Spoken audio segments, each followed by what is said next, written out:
The views and opinions of this broadcast do not reflect the views and opinions of Armed Media, New Productions and its affiliates. Enjoy the show.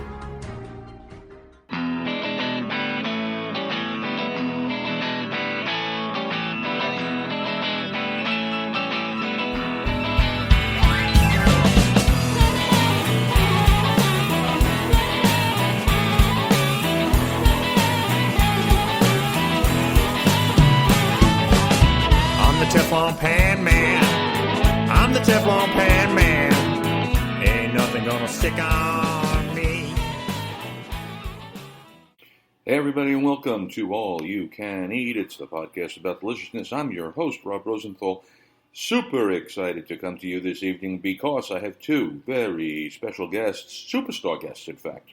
First up is the gifted chef and big-time TV personality who you know as a fan favorite on Top Chef and 1,500 episodes of The Chew, among her many successes, the genuinely delicious Carla Hall.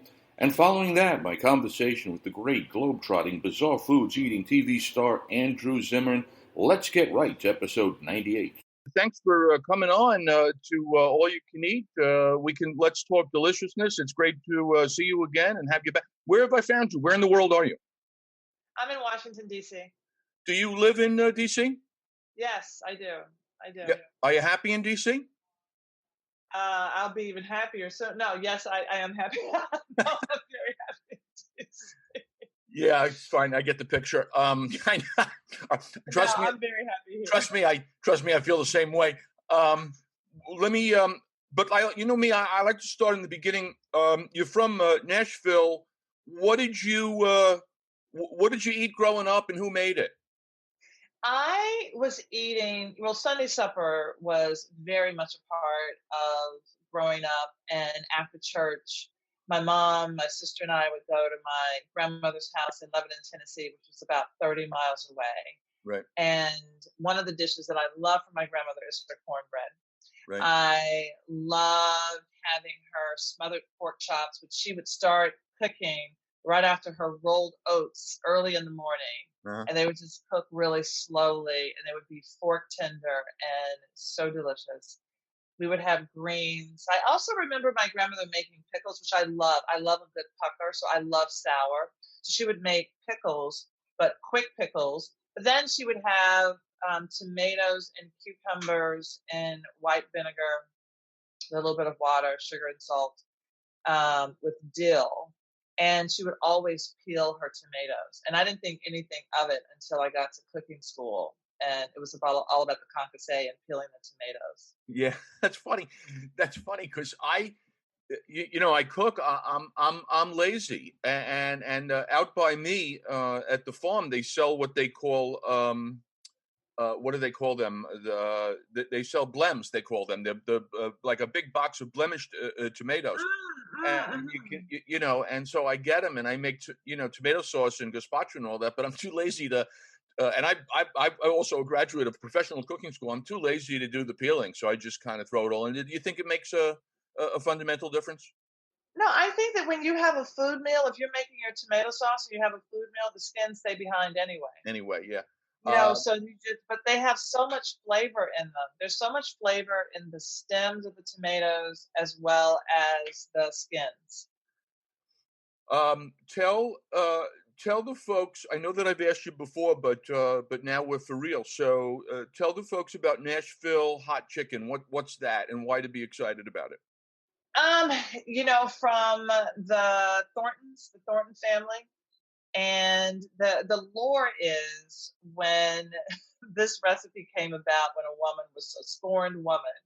And so Prince Thornton was coming home on a Sunday. She's like, okay, I'm going to make something that's going to burn you twice. It's going to burn your lips. And then later on, when you're expelling it, it's going to burn you again. Burn on both ends, yeah. Yeah, it's going to burn you on both ends. And so she made this really hot chicken. And she got the last laugh because he liked it so much that he continued to make it. So Prince's chicken came about like in the 30s. But it is a fried chicken. And then it is tossed in a hot oil. And then some people make it where they actually put the spice in the flour or the dredge. But traditionally, the oil that you fried in, you reserve some of that oil, you put spices in it, and you toss the chicken in that spiced oil. You know, I was recently down south, and I made a decision to, as one of my sides, to have cheesy grits. Now, you Mm-hmm. know, Northerners don't. I don't get what the. Did you eat grits growing up a lot, and do you love them? I love grits. I do not love cheesy grits. Right. What is the thing about grits? I mean, it's essentially it's cornmeal, it's polenta, right? I mean, but there's something just so kind of luxurious, homey, comforty about it. No? Well, interestingly enough, I mean, yes, it's corn. So, but grits is ground very differently than Oh, polenta. So polenta is finely ground and stone ground, and it's finer, and it's a cold process. Um, and grits, which comes from grist, there's a whole big story. And I was reading this book on grits, which is fascinating.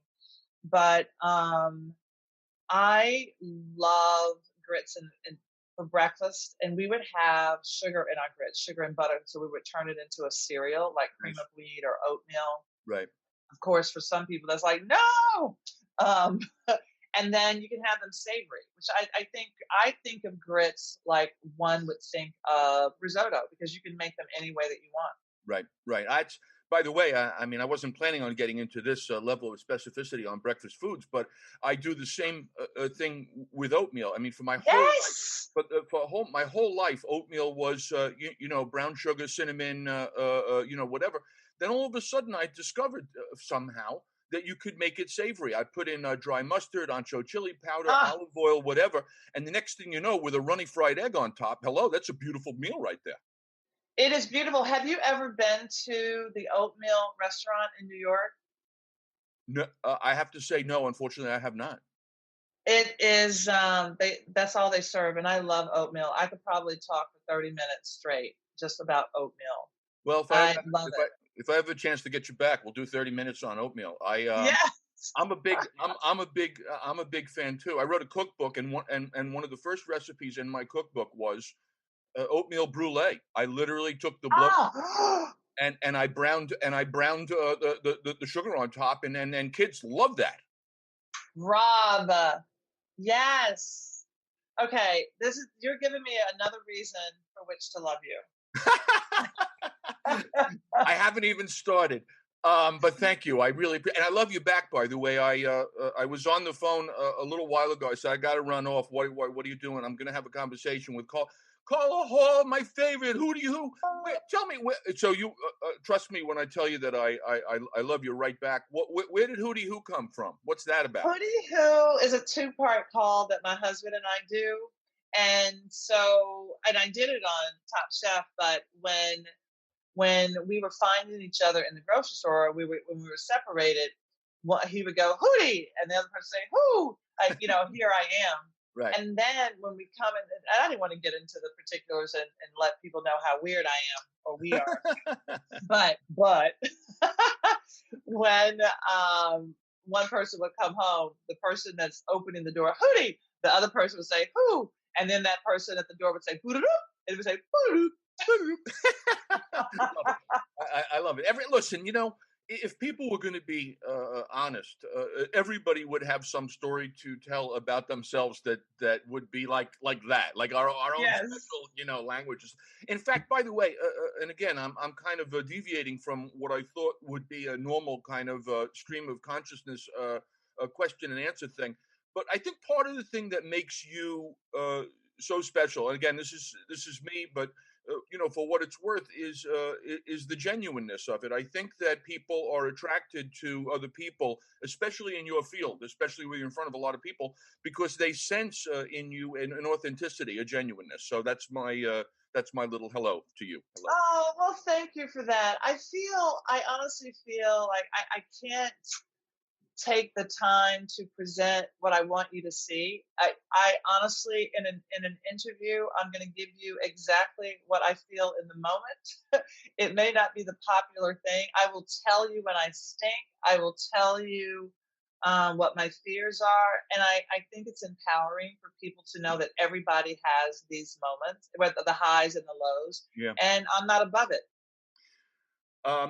Switching gears here now, you grow up in Nashville. You have some food that you love, but then you end up in a job as an accountant for a couple of years. You don't love that. I do not love that.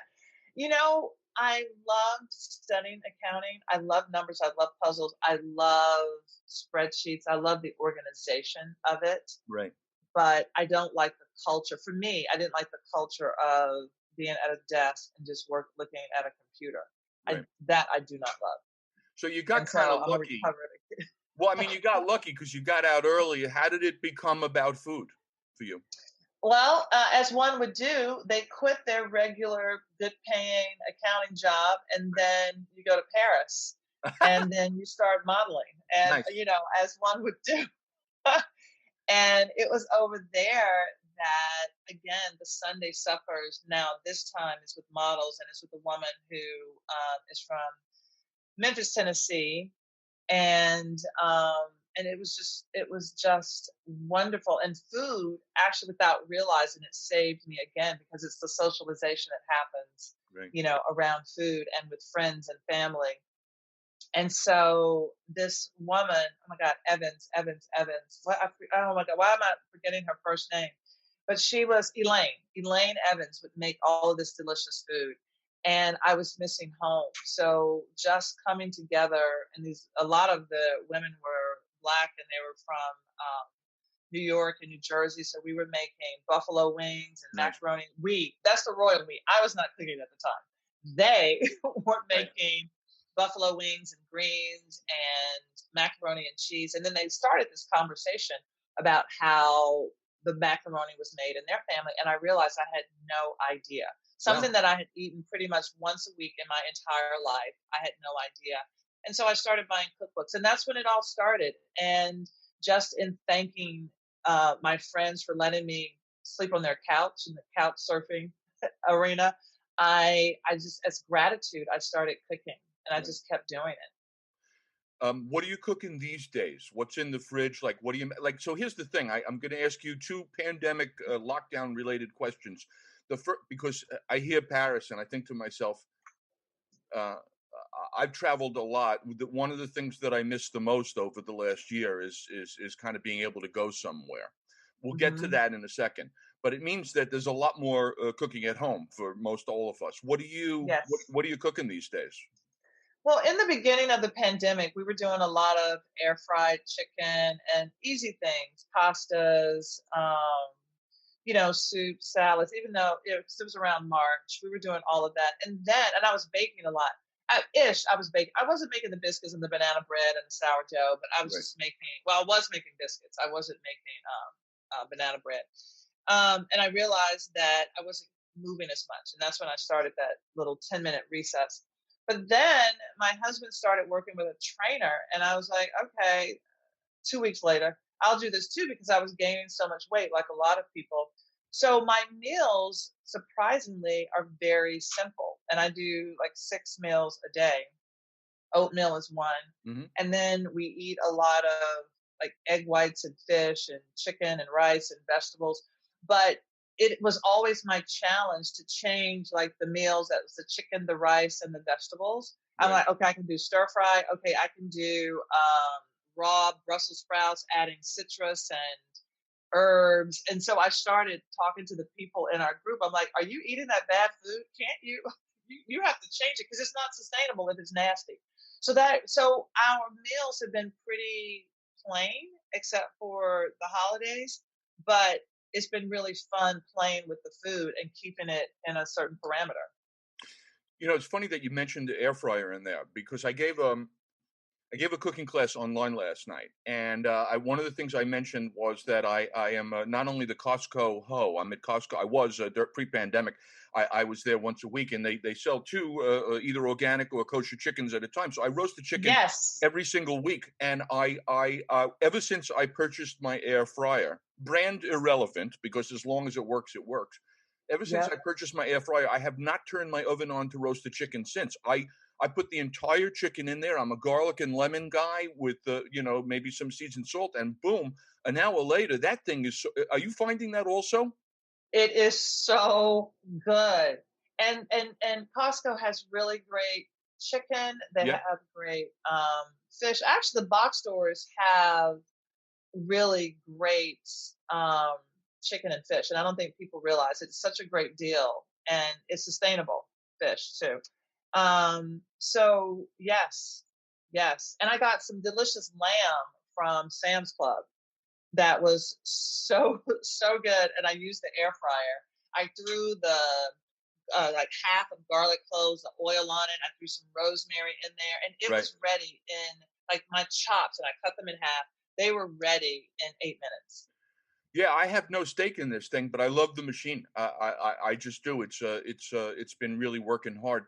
What have you what has been the advantage? So the lockdown obviously has.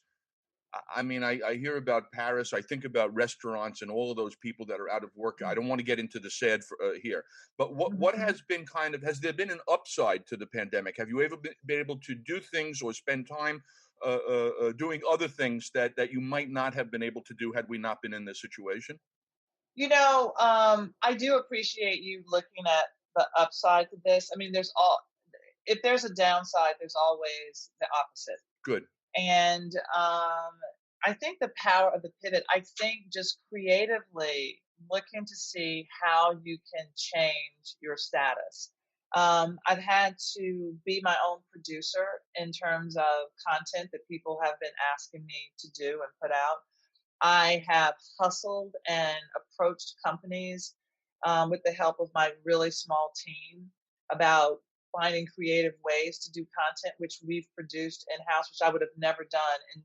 And I pretty much built a little studio. Here, I'm going to show you in my kitchen, so you can see over here. Oh, nice. I've got my lights, I've got my cameras, my Yep. tripods, and just in figuring that out. And I don't know if I would have done that unless I needed to do it. Unless you had to, sure. Yeah.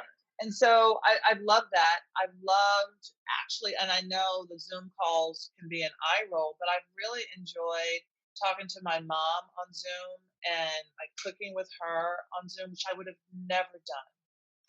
Yeah, I think that's a really good, and I feel the same way. I feel the same way. I mean, my mother also, just to be able to get her onto a Zoom, you know what I mean, and Mm-hmm. now know how to do that and whatever. It's that has been kind of the good news, and the time that you get, I guess, to spend with people at least close by. Um, Yeah, but you know what else we did? When the pandemic first started and the grocery stores were shut down and you had to stand in line, we were walking, my husband and I, Matthew, we were walking a lot more around the neighborhood, right. and we would just go for walks. And people were out on their porches. And so we actually got to know our neighbors. We've become very close to our Nice. neighbors, and they wouldn't have been at home. Right. So that has been really, really nice. And so when I'm making food for the Food Network Kitchen, when I'm doing these events and these classes, and I have another one today, and it's going to be a cake, which is not part of my plan. I divide them up and give them to my neighbors. I just go Right. knock on their door because now we have that relationship. Sweet.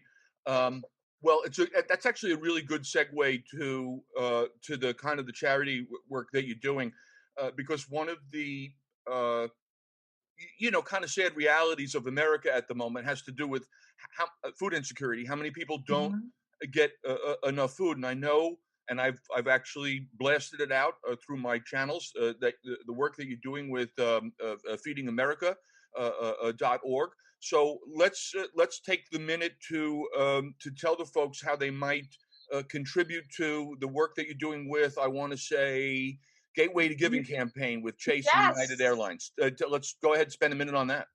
Yeah. So I think people, hunger doesn't have a face. I mean, you and I could be the face of hunger and food insecurity. And so I joined this campaign ever since cooking school. I've been working with Feeding America. So it's a passion of mine and a lot of other chefs to give back where we find the most joy, and that is to to work with soup kitchens and to work with food banks. And so I joined this campaign because United is donating up to $700,000, which makes 7 million meals, Nice.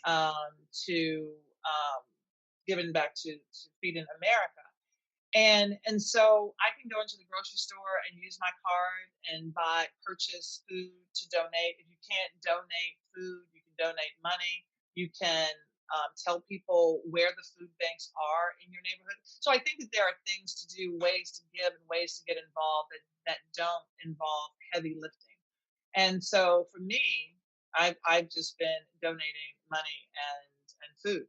All right, so it's Chase, it's United Airlines, it's feedingamerica.org, and it's an opportunity to help people who need a little help with getting some food on the table. Yeah, that's right. One other positive on the pandemic side is the binge watching. What kind of shows are you watching? So I watched Dark. I watched The Queen's Gambit. Yep. I watched, as the list goes on, I watched the Valhalla stories, Valhalla murders. What is it? Oh my God. The One Flew Over the Cuckoo's Nest. Ratchet. Yes. So Ratchet. Sure. Yes. Mm-hmm. And I've been watching the Great British Bake Off. Of course. Oh my God! The other show that I've been into as well, because we're getting our house redone, is Windy City Rehab. Gotcha. How about a little lightning round here? You could have dinner with someone, dead or alive. Who you going to dine with? I'm going to dine with both of my grandmothers because I want to cook and show them, hey, look what I could do. Look what I've learned since you've been gone. Very good. Best advice you've ever received? Again, my grandmother, it is your job to be happy, not to be rich. Dig. If you were stuck, deserted on an island, you're on a deserted island, what 3 ingredients would you really want to have? Lemon, salt, dill. I think that really speaks volumes to how important flavor is in your life. And the underratedness of the citrus, I could not agree more. I was telling you, I'm doing the class last night, and I said to them, look, you need to understand something, that there's a concept in food. It's called brightening. So much of what we have is a little heavy on the palate, and the easiest way to do it is with an acidic agent. Speaking of which, do you still do oil pulling? Oh my gosh, I don't. You know what? It's so funny, Rob, that you're mentioning that. I thought about it yesterday. I said, I need to get back to oil pulling. Have you done it? I might have done it one time in my life, and I'm not averse to it. It's just that I don't seem to be good on habit. Right. I know. You're probably a 7 in the Enneagram. You're probably a 7 because we're all over the place. And so yes. I can sustain something for a while, and then I just fall off. Yeah. My cooking process can be identified in 6 words. Most taste, fewest ingredients, least effort.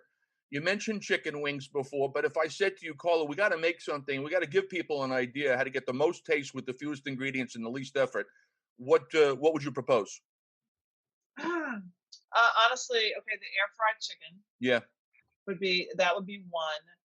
Honestly, okay. This may surprise you. Cereal, dry cereal. Add malt to the milk. Like malted milk powder to your milk, and like some dehydrated fruit. It just changes. I love dry cereal. To be honest with you, I'm not sure it surprises me, but what I'm so pleased with was I was about to say, wouldn't that be great with some dried cherries in it? And you beat me to the punch. I can't even believe it. Now, your time is valuable, and I never know when, how often the technology will cut us off. So I'm going to conclude, even though we could go on forever. I love talking to you. I love talking to you more. Trust me. Although, by the way, you'll get a kick out of this. Last time we spoke, within a day, I get on a call with Andrew Zimmern, and I happen to mention your name, and he goes, "Oh, I just spoke to Carla this morning." Yeah. It's unbelievable. Yeah. And I'll be talking to him tomorrow too. So send him my best. He also is doing lovely, charitable, beautiful things for people. Really a special guy, as are you.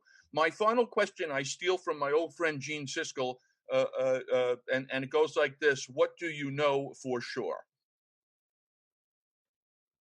Oh my gosh. Okay. It's so funny because last time I had something right on the tip of my tongue. Yes, you did.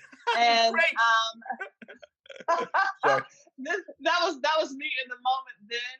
I know for sure that my next meal will be delicious.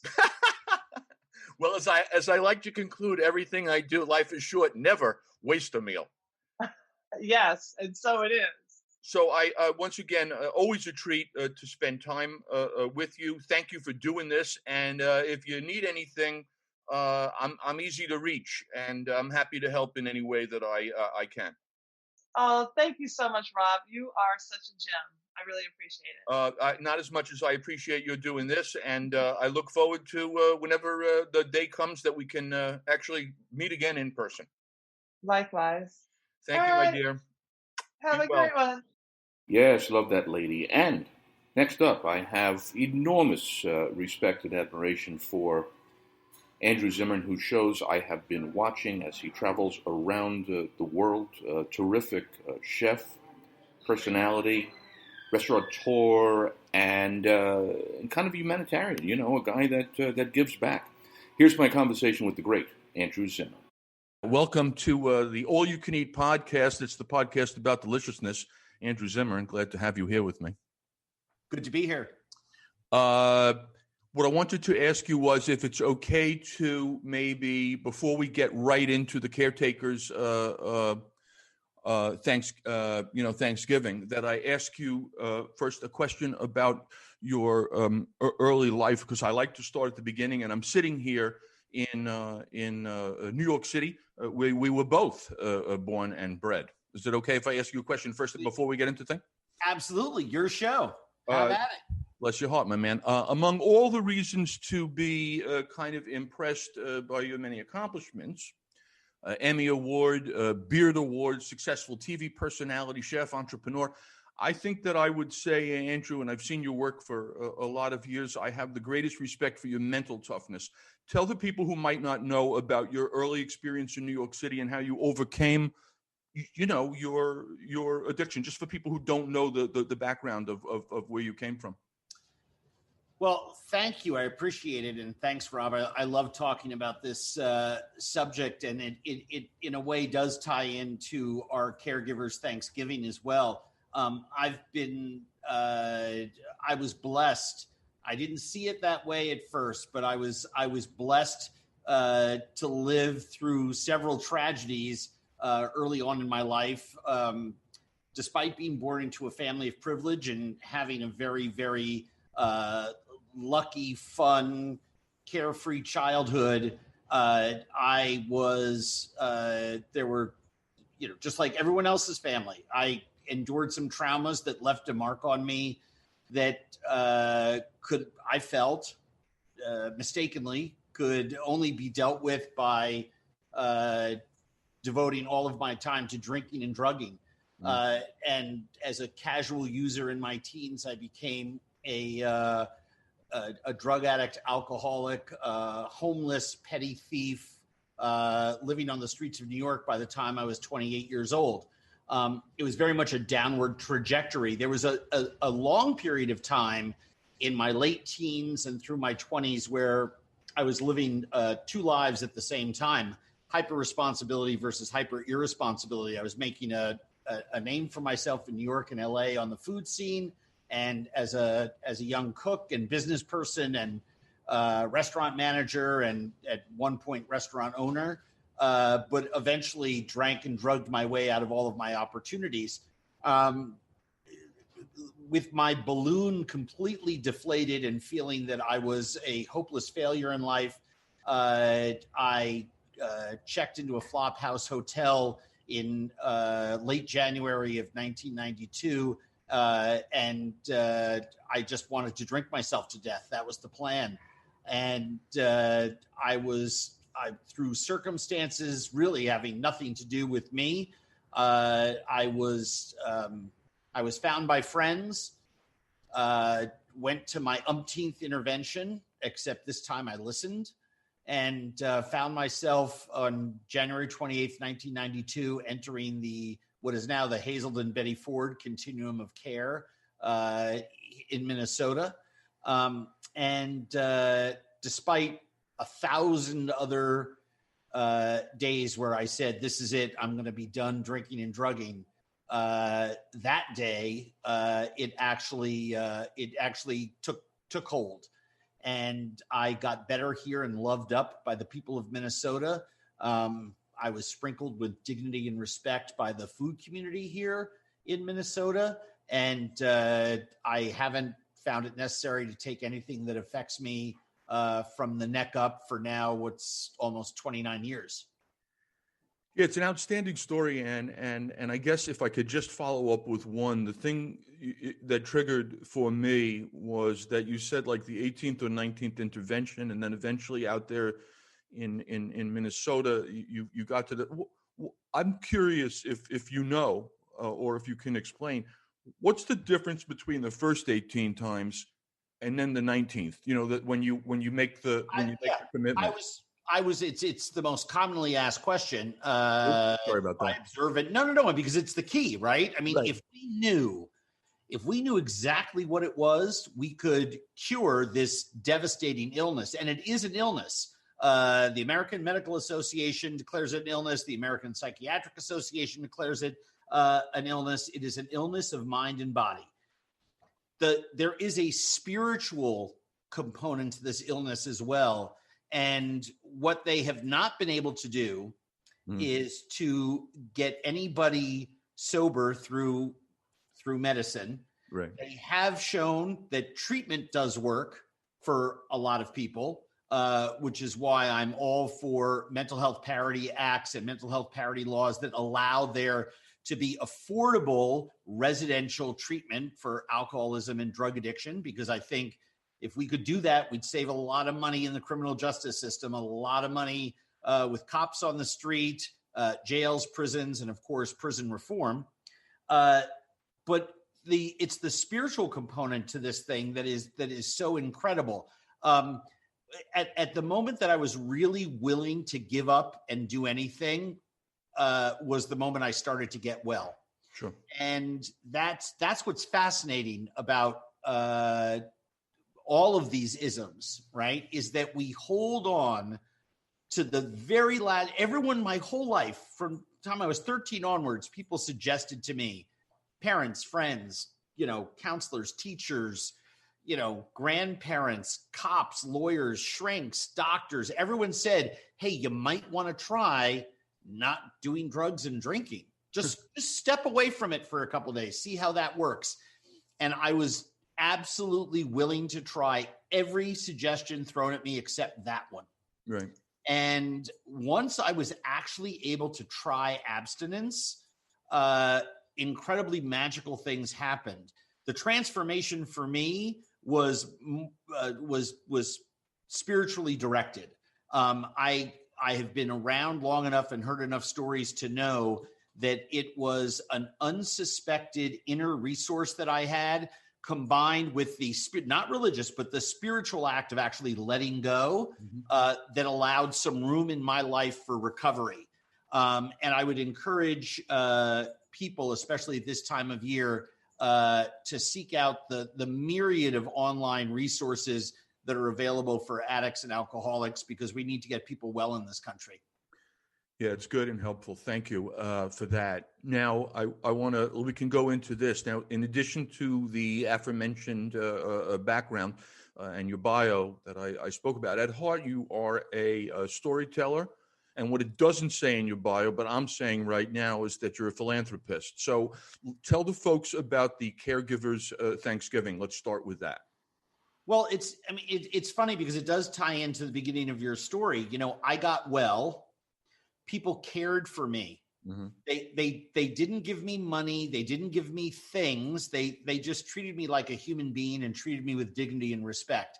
And one of the ways in which I learned I could hang on to my own wellness was by doing service work, doing things for other people. It's almost like a yoga. When you do things for other people, you don't have enough time to worry about yourself. Mm-hmm. You're taught lessons in life that build up and actually transform how you think. You can't think yourself into right acting, but you can act yourself into right thinking. And that's basically the story of my recovery.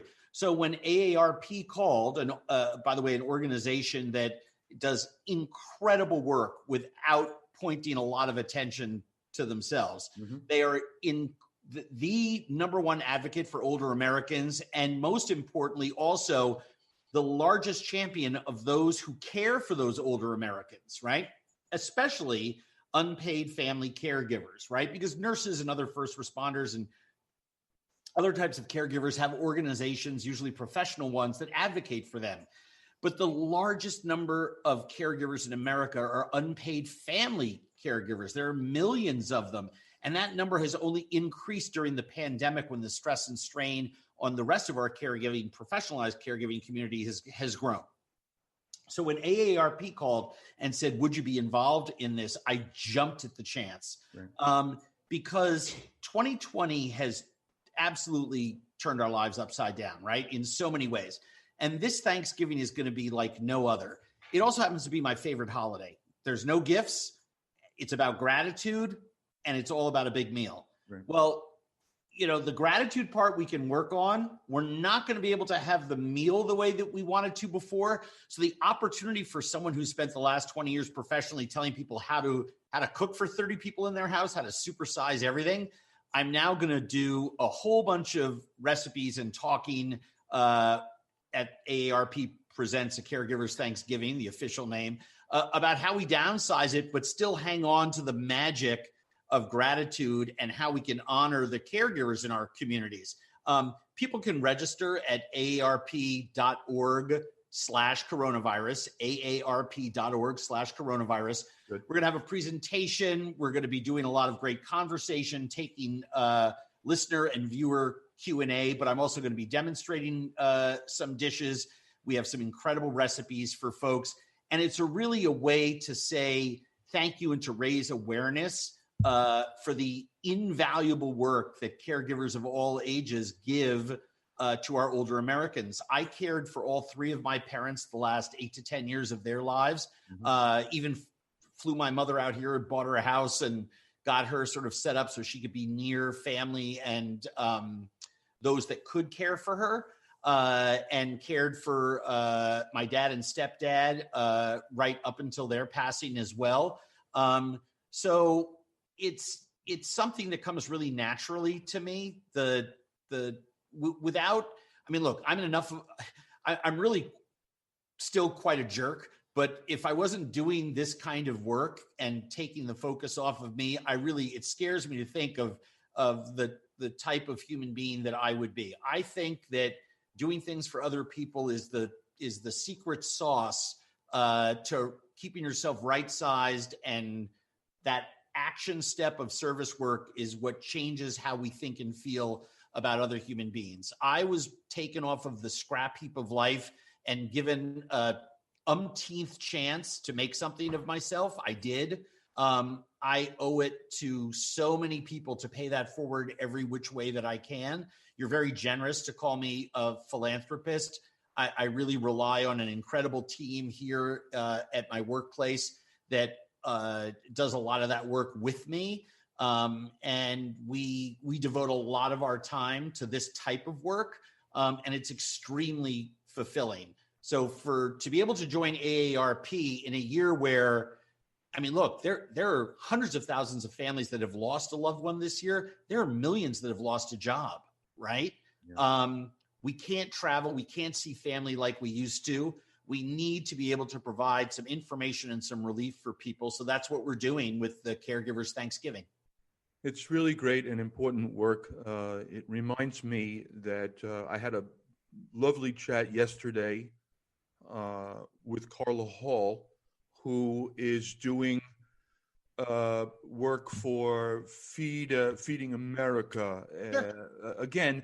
And I guess what I would refer to in that conversation, because it's about what you're talking about, is that this particular Thanksgiving of 2020 represents a unique opportunity that when we're not getting together and necessarily feeding each other food, but it's a great opportunity to feed your soul. And the best way to feed your soul is by what you're saying, is doing or giving. So whether you are, doing her work and finding ways to contribute to the local food pantry, or the work that you're doing, which is to ensure that caregivers are being, respected and taken care of.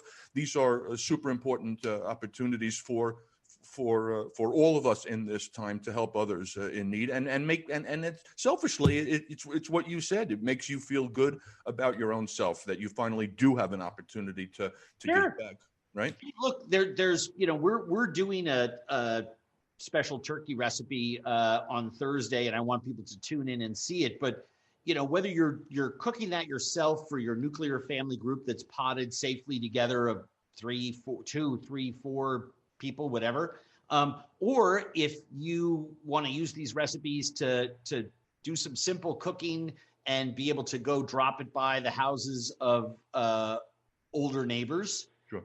Older friends of yours. These are recipes that are designed to keep warm, travel well, and give people some inspiration to lend a helping hand wherever it's needed.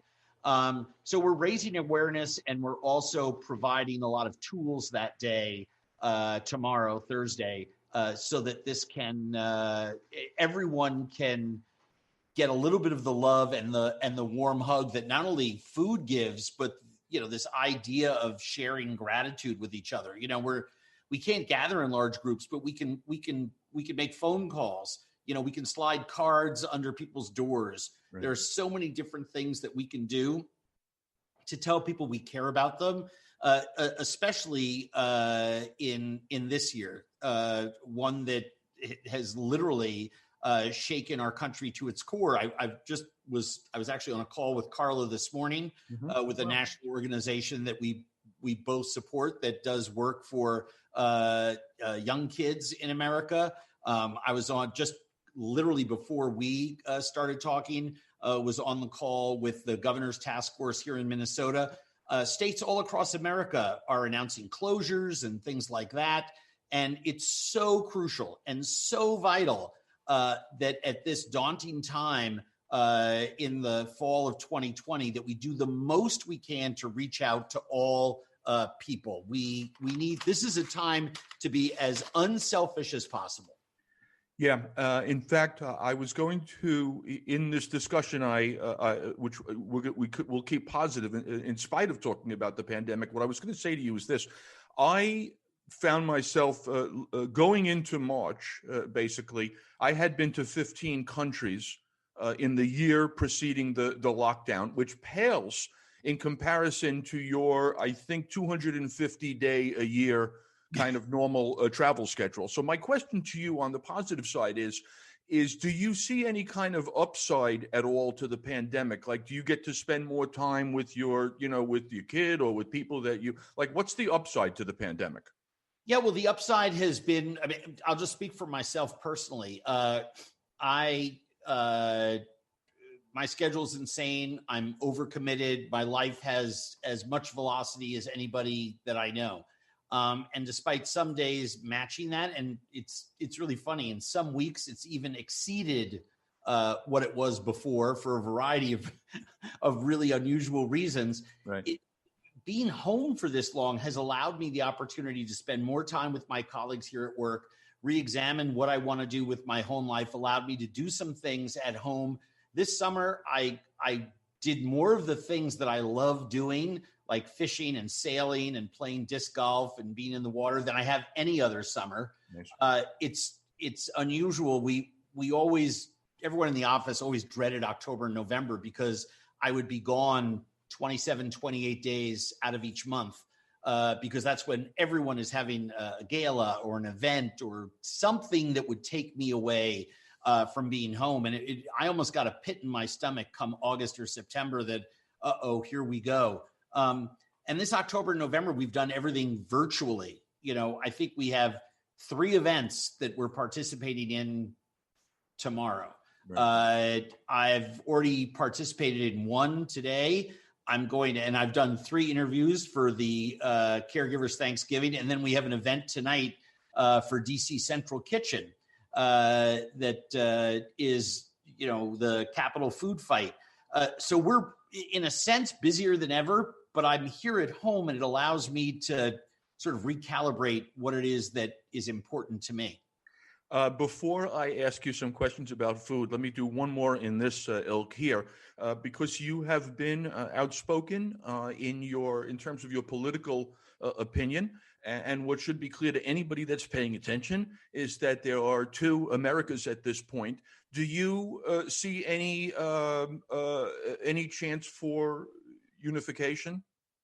Any type of reconciliation? Any opportunity to kind of maybe bring more dignity, more respect, more compassion, more understanding to the table? I think so. And I think without putting too fine a point on it, I think we need to reframe. I made a commitment a month ago. I've been pretty good about it, to phrase things in a civic way and not a political way. And I made that decision when I felt at a certain point the conversation around the upcoming election was becoming more divisive than ever. And I thought to myself, regardless of who wins, it's going to be a close election. We're going to have incredible turnout and we're going to have to come together and heal. There is a huge, you said the word opportunity. Right. We have an incredible opportunity in America today to reach out to everyone. I've spent a lifetime in food, and I mean, just take Bizarre Foods, what most people know me best as. That was about celebrating our commonalities, not our differences, right? We need to get back to that place. We need to be talking about the things that we have in common. It's another reason why I think that Thanksgiving is such a wonderful, this holiday could not come at a better time, despite the election issues, despite COVID-19, despite the unemployment, the recession, despite all of these things, to find a way to be grateful, to celebrate with each other, even if it's over Zoom or in phone calls or FaceTime or whatever mechanism it is, to be able to share food with each other, to be able to sort of break down those barriers. There's been a running joke for the last 3 or 4 years about what do you do at family gatherings when people have different ideologies about things. I'd like to get back to some civic conversation where we are talking about our mutual love and admiration for other things and try to put aside those things so that we can heal ourselves. Look, there's going to be people on either side of this argument that you just can't reach. The vast majority of us are just wonderful Americans with the same hopes and dreams for ourselves and our kids. We have to find a way to keep the conversation civic and to move forward. I've been a broken record. So many of our issues right now they're not red or blue. They're not left or right. It's about all of us being Americans and moving forward. And in its own way, the other reason that I love the AARP Caregivers Thanksgiving is that it allows us to share in a very non-confrontational way the thing that we all have in common. We all have parents. We all have kids. We all love our family members. Those of us who are lucky enough to have food, and remember, there is full on 20% of America is food insecure, if not more. I mean, the latest data, predates the explosion of the C-19 economic impact that has lowered so many families that were on the poverty threshold beneath the safety line.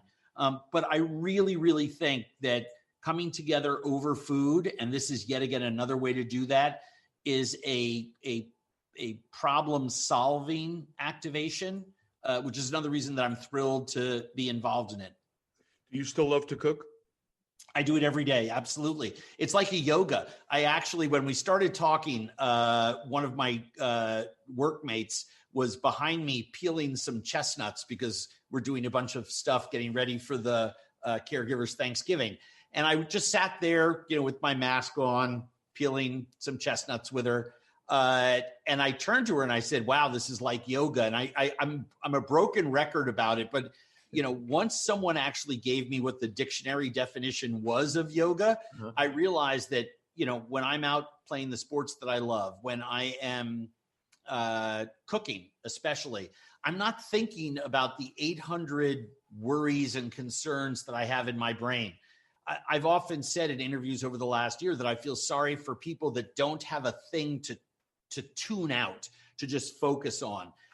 If you're playing catch with someone, a very famous doctor wrote a great thin volume book about this for business leaders. If you're really stressed, go outside and play catch with someone for 20 minutes. When you're in your prefrontal cortex and you're all worried and facts and figures and everything's going crazy, if you go play catch with someone, you can't think about those things. You have to be in your lizard brain, in your amygdala, to actually prevent a ball from hitting you in the face, right? So if you go and play catch with someone, you're actually engaged in an act that allows you just to focus on that act. And same thing with thinking. The human brain keeps you safe. It won't allow you to think about too many problems while you're working with a sharp knife. You're too concerned about cutting yourself. There's a great book. So anyway, I use food. Not only do I love to do it, it's how I express myself. It's how I share things with friends and family. It's how I express love, rightfully or wrongfully.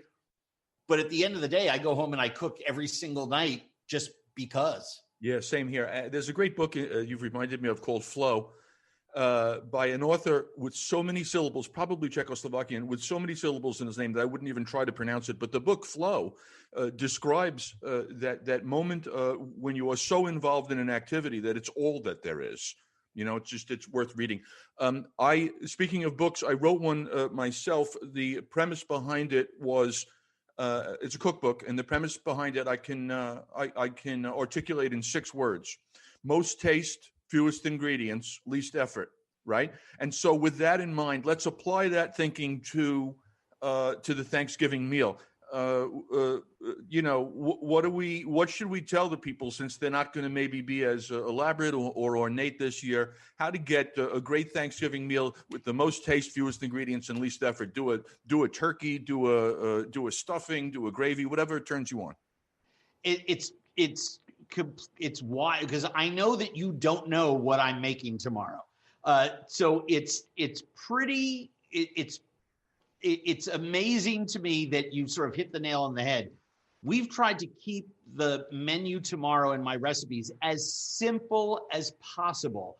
My favorite side dish of all has 4 ingredients. One of them is salt. That doesn't even count, for God's sake. That's about as simple as you can get. Right. And I happen to think that if you can put elements of, right, sour, salty, bitter, sweet, and spicy, along with umami, if you can combine those, get at least 4 of those into a dish with very few ingredients, it's going to be extremely craveable, which is why if you make the switch from butter to cultured butter, your food's going to taste better because the cultured butter is slightly soured. Nice. And it has more umami in it. If you use fresh olive oil, right, the olio nuovo that is just dropping right now, that has more complex flavors, including a bitter note to it, anything that you use that has olive oil in it, it's going to taste better because it's going to bring out lots of the other flavors. It's going to play counterpoint to them. So there are ways intellectually to actually design dishes. So tomorrow's menu is all about very simple foods with very simple flavors, but using some ingredients that when they're put together actually elevate the game. This is why so many food geeks, professional and otherwise, are all, crazy about biodynamic features of farmers markets and the vegetables that come from them. Because, a zucchini that comes from a giant agri-farm somewhere that sits in the refrigerator at the supermarket for 4 or 5 days before you take it out of a refrigerated case will not have as much flavor on its own, even if you just roast it with only a little teeny sprinkle of salt, or let's just say nothing on it, right? It will not taste half as good as the one that comes out of a farm and never saw a refrigerator, right?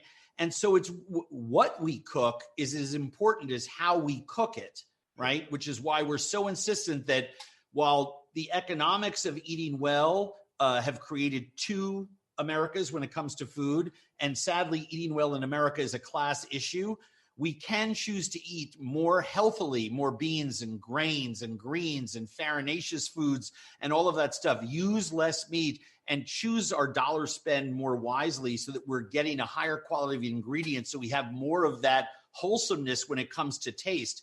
My son, when he was little, all the kids would be playing out in the street during the summertime, and he would always run in, just like all kids, and say, hey, can so-and-so and so-and-so eat dinner? Sure. And they would come, they'd eat dinner. We always had 3 or 4 what are conventionally referred to as side dishes, along with whatever central protein thing we were always slicing and portioning, because that way we would eat less of it and eat more of all the vegetables and the sides.